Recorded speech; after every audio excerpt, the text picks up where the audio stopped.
अस्सलाम वालेकुम guys, welcome to advanced electrical design course lecture number 4। आज के हम इस लेक्चर में डिस्कस करेंगे what is grid frequency control, और सेकेंडली हम डिस्कस करेंगे कि why only 50-60 hertz is a standard. तो what is grid frequency control? Grid frequency control जो है वो प्रोसेस होता है, is the process of keeping the electrical grid frequency stable at its nominal value. यानी कि वो एक फ्रीक्वेंसी को स्टेबल रखेगा एक नॉमिनल वैल्यू पे, जो कि 50 हर्ट्ज या 60 हर्ट्ज होगी, जो भी स्टैंडर्ड है उस लोकेशन के हिसाब से। इसी तरीके से हमारे पास बैलेंस अगर हम करें जनरेशन और डिमांड को, तो ऑटोमेटिक और मैनुअल मेथड्स के थ्रू हम इसको बैलेंस कर सकते हैं, जनरेशन को और डिमांड को, यानी कि supply and demand. Why 50-60 hertz is a standard?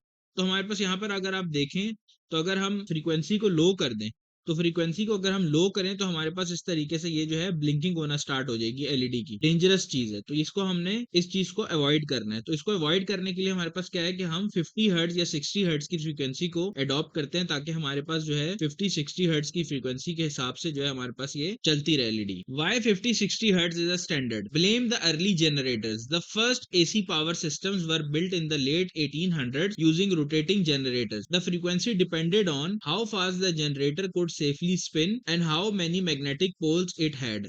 At that time, 50-60 Hz was easy to generate mechanically. Lower frequencies needed huge, slow machines. Higher frequency caused more losses and sparking. So 50-60 Hz became the sweet spot.